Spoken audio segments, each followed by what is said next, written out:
जिथं तिथं पवारांची हवाय. 83 वर्षाचा योद्धा म्हणून पवारांचे होर्डिंग्स ठिकठिकाणी लावले जातात.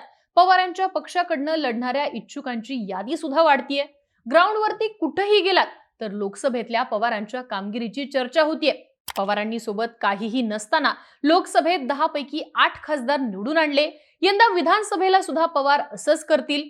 किमान 60 जागा, किमान 70 जागा तरी शरद पवार निवडून आणतील असं जागोजागी बोललं जातंय.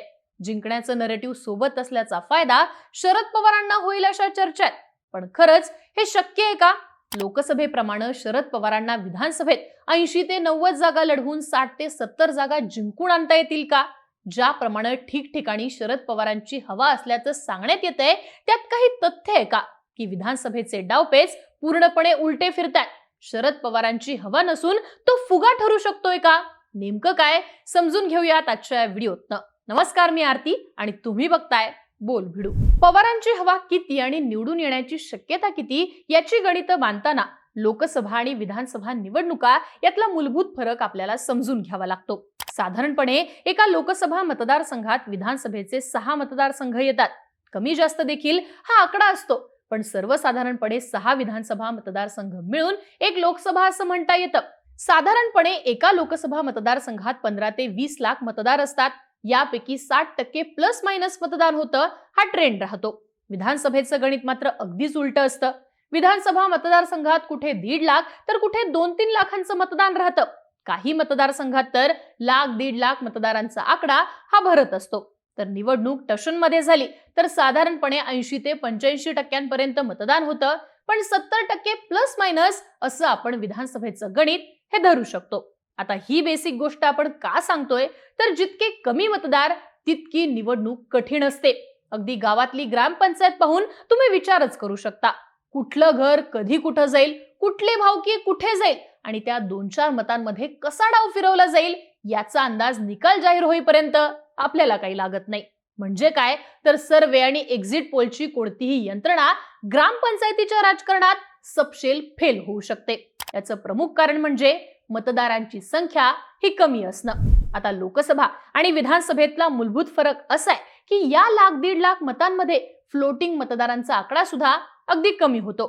म्हणजे तालुक्यात गटतट असतात. ग्रामपंचायतीपासून ते झडपी आणि वॉर्डापासून ते पालिकेपर्यंतचं राजकारण 2 ते 3 नेत्यांमध्ये पूर्वापारपासून विभागलेलं असतं. मतदारांचा एक नेता हा ठरलेलाच असतो. लोकसभेला सहसा तसं काही होत नाही. तालुक्याच्या नेत्याच्या जवळचे लोक सुद्धा वेगळाच निर्णय घेतात.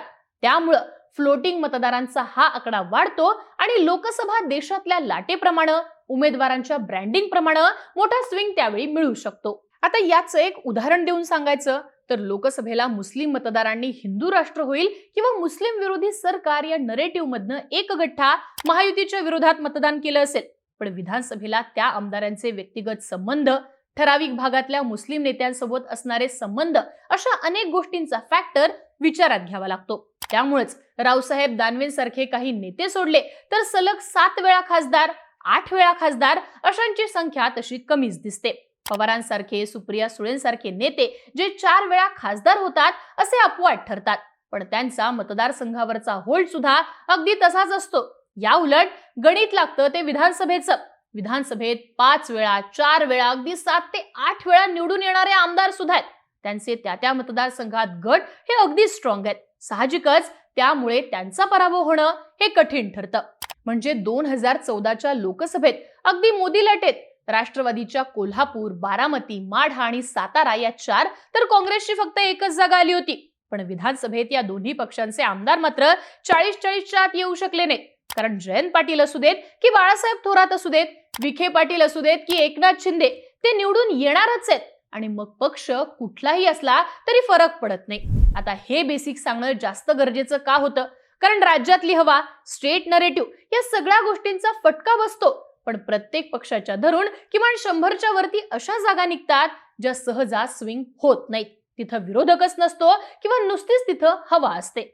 आता या अशा सेनापतींच्या जागेत राष्ट्रवादी काँग्रेसचा क्रमांक बराच वरचा लागायचा किंवा लागतो सुद्धा. आणि यातलं गणित कसं दिसतंय हे पाहिलं तर पवारांची हवा आहे की नुसता फुगा आहे याचा अंदाज आपल्याला पहिल्या पॅरामीटर वरती बांधता येतो. तर राष्ट्रवादीच्या एकूण 54 आमदारांपैकी 20 आमदार असे आहेत ज्यांच्या विजयाचा फरक 30,000 मतांपेक्षा जास्त आहे. यातले 13 जण अजितदादांसोबत आहेत, तर शरद पवारांसोबत 7 जण आहेत.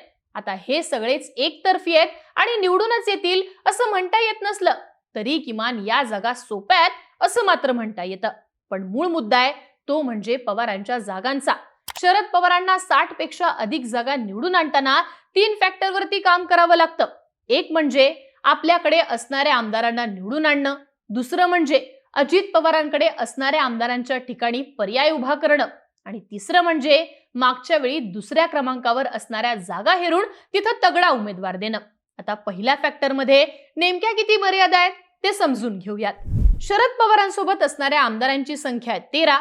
फलटणच्या पक्षप्रवेशाने हा आकडा होतो 14 इतका.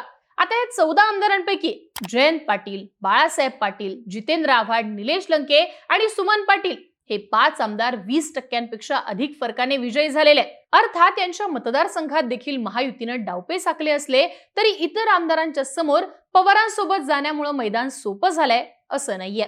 बीडमध्ये संदीप क्षीरसागर यांच्या पुढे जातीची गणितं सोडून क्षीरसागर कुटुंबाची दावेदारी असणार आहे. राजेश टोपेंना यंदा शिंदे गटाकडनं कडवं आव्हान असणार आहे.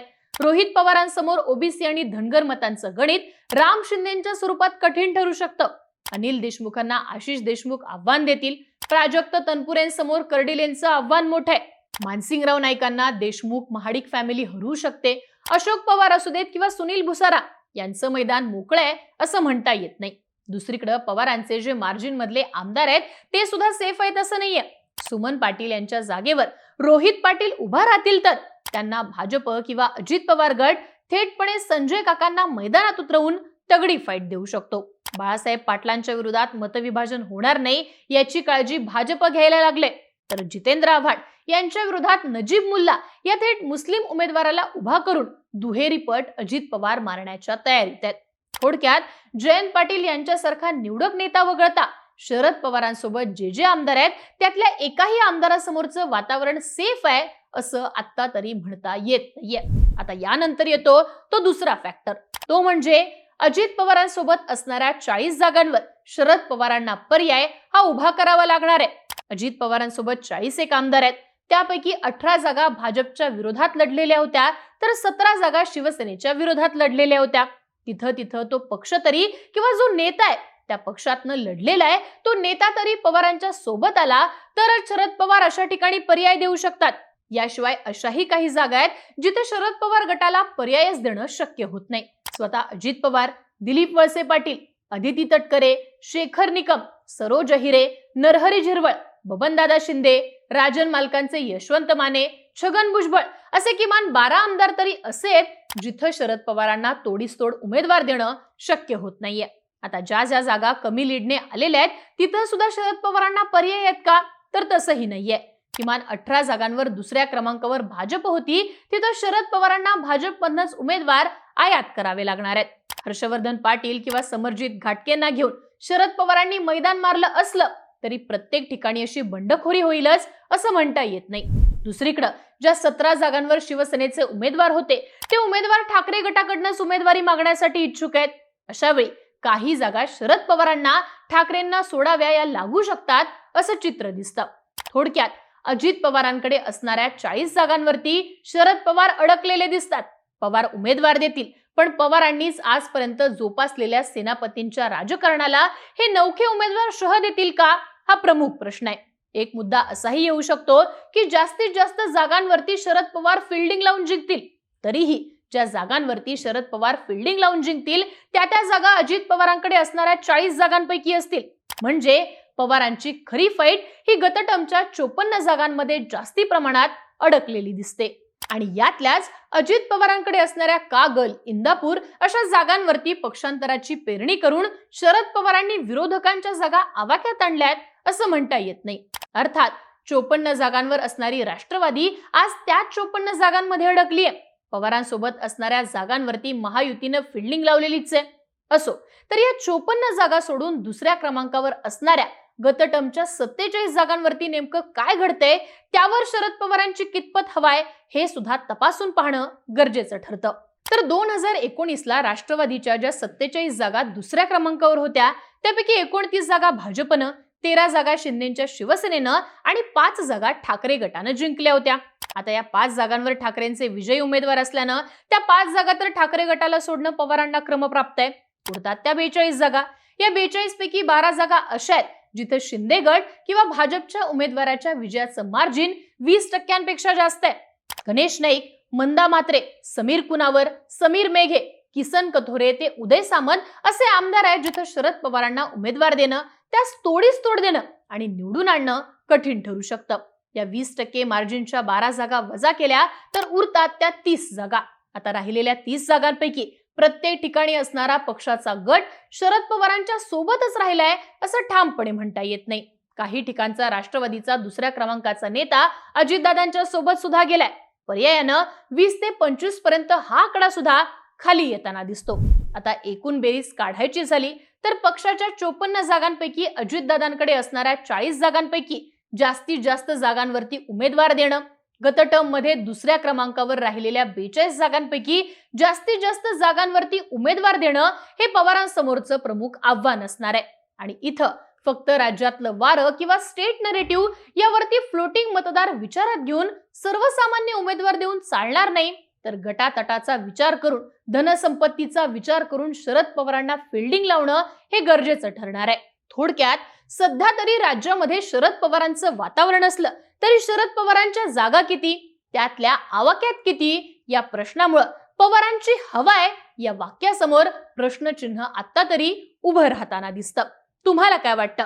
खरंच शरद पवारांची महाराष्ट्रात हवा आहे का, की हा नुसता फुगवटा आहे? त्याबद्दलच्या तुमच्या प्रतिक्रिया आम्हाला कमेंट बॉक्समध्ये लिहून नक्की कळवा आणि यांसारख्या माहितीपूर्ण व्हिडिओसाठी बोल व्हिडिओच्या YouTube चॅनलला सबस्क्राईब करायला विसरू नका.